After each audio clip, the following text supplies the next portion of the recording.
This excerpt, John Prophet took his new Webcore reel-to-reel tape on board a Class K4 Pacific Type for a behind-the-tender perspective. Ride along as a famous passenger locomotive, depicted full-size in front of you, gathers speed and lets off a few blasts of its characteristic whistle.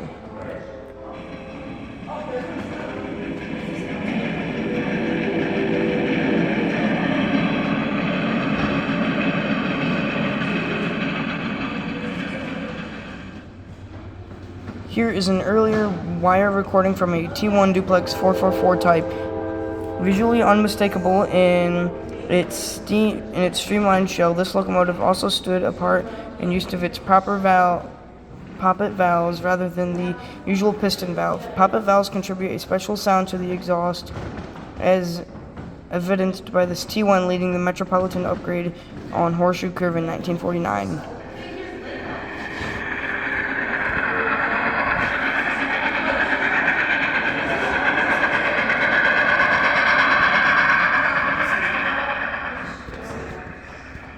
And then drifting downgrade with the well-worn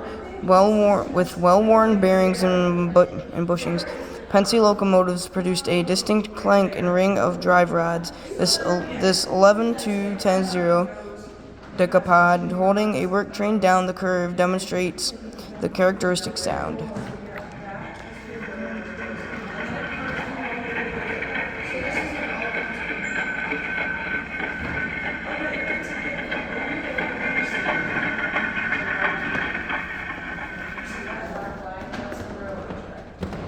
And over here we have a few models of older steam trains and its cars.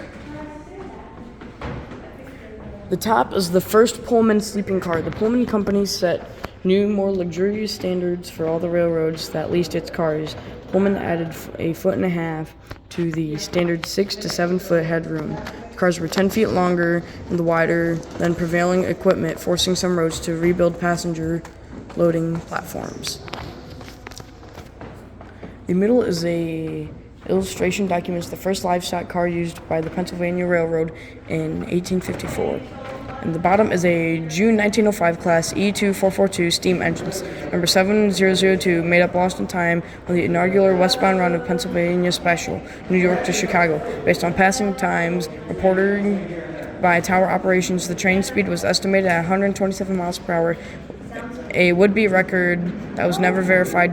Years later, looking for a historic locomotive to send to the 1948 Chicago Railroad Fair, the Pennsy resurrected the dubious legend in the guise of the E7 number 8063, decorated in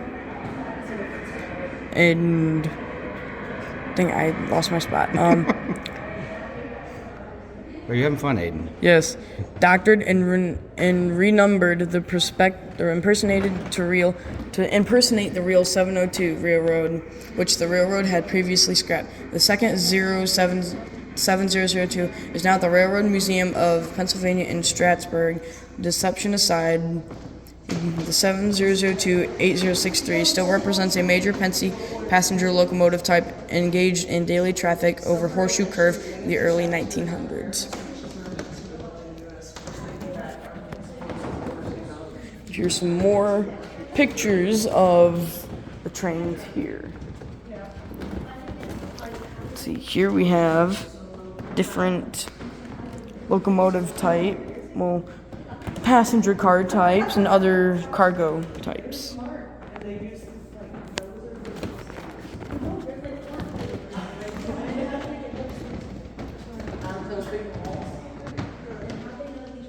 The progress of our county follows the progress in transportation. All types have traversed this county of Blair. Designed and built by the National Youth Administration, Altoona, Pennsylvania, 1940.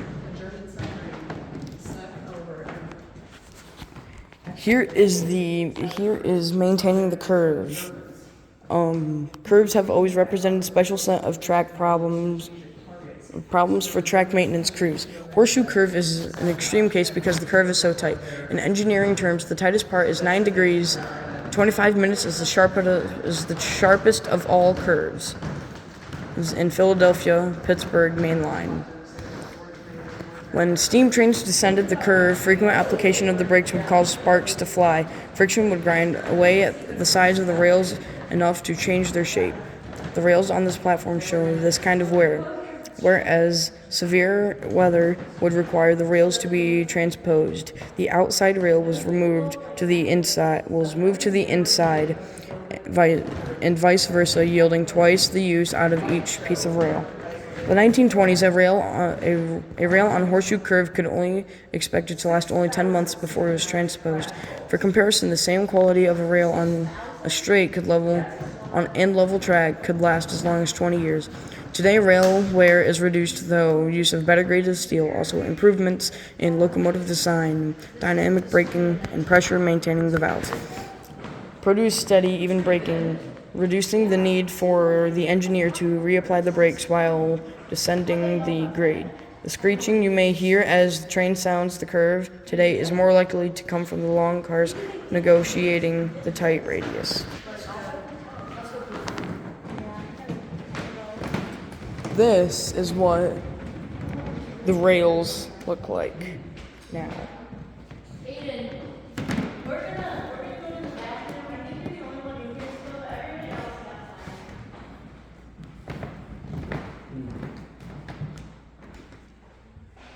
Here we have some more pictures of the Horshoe curve today. Here is the GP9 that is on display outside.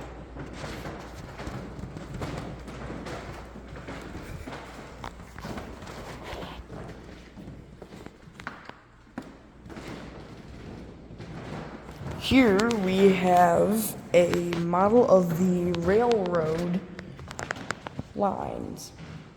This is all of the rail lines here throughout Pennsylvania, or well, this area of Pennsylvania.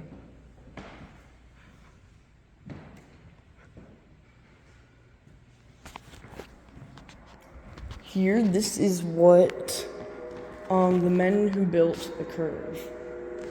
This is mainly what they looked like then.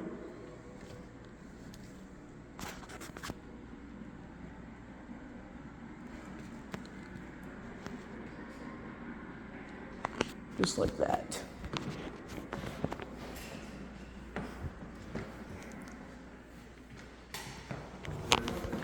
This model right here represents before the Horshoe curve, and this right here represents after the Horshoe curve was built.